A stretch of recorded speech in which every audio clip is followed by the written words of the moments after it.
देश में एक बार फिर कोरोना ने दस्तक दी है, जिससे लोगों में एक बार फिर से पुराने दिनों को याद करके दहशत का माहौल है।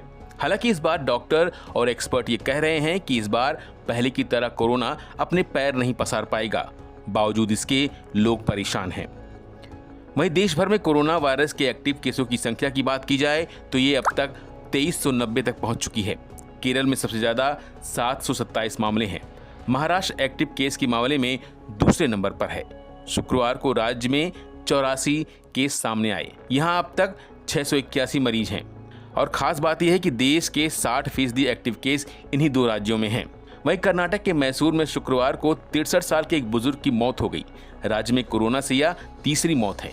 इसके अलावा महाराष्ट्र, केरल, राजस्थान, उत्तर प्रदेश और मध्य प्रदेश में कुल 13 मरीजों की मौत हो चुकी है। इसे मिलाकर अब तक कोरोना की वजह से मरने वालों की संख्या 16 पहुंच गई है। गुजरात के अहमदाबाद में शुक्रवार को एक दिन के नवजात की कोरोना रिपोर्ट पॉजिटिव आई है। बच्ची को आईसीयू में रखा गया है। पिछले सप्ताह बच्चे की मां भी कोरोना पॉजिटिव पाई गई थी। हालांकि अब उसकी रिपोर्ट नेगेटिव है।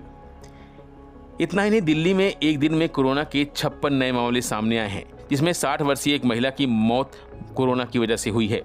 उन्हें पहले से कई और बीमारी थी और उनकी आंत में ब्लॉक था।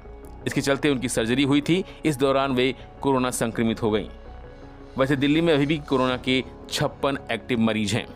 इन बढ़ते हुए केस के बाद राहत की बात यह है कि ये सभी कोरोना संक्रमित लगभग सामान्य लक्षण के हैं, जिसकी वजह से बहुत से लोगों को अस्पताल में भर्ती नहीं होना पड़ रहा है, बल्कि उनका इलाज घर पर ही हो जा रहा है और वो जल्द ठीक भी हो जा रहे हैं। लेकिन इन सब के बीच सबसे चिंता की बात यह है कि इस बार कोरोना वायरस के 4 नए वेरिएंट सक्रिय पाए गए हैं, जिसमें LF7, XFG, JN1 और NB181 शामिल हैं। भले ही विश्व स्वास्थ्य संगठन यानी WHO ने इन वेरिएंट को अभी गंभीर चिंता का विषय नहीं माना है, लेकिन इन्हें निगरानी में रखे जाने वाले वेरिएंट के रूप में वर्गीकृत किया गया है। इसका साफ मतलब है कि इन पर कड़ी नज़र रखी जा रही है और इनकी स्थिति कभी भी गंभीर हो सकती है। वैसे कोरोना के बढ़ते मामलों में यह साफ है कि हमें अब पहले से ज़्यादा सतर्क रहने की ज़रूरत है।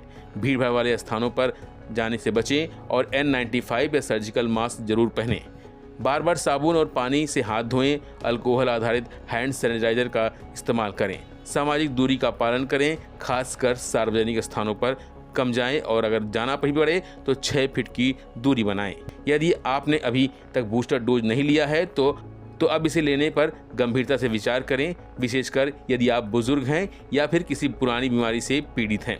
इसके साथ ही अगर बुखार, खांसी, गले में खराश या थकान जैसे लक्षण महसूस हों तो तुरंत कोविड की जांच कराएं और खुद को आइसोलेट करें ताकि संक्रमण न फैल सके।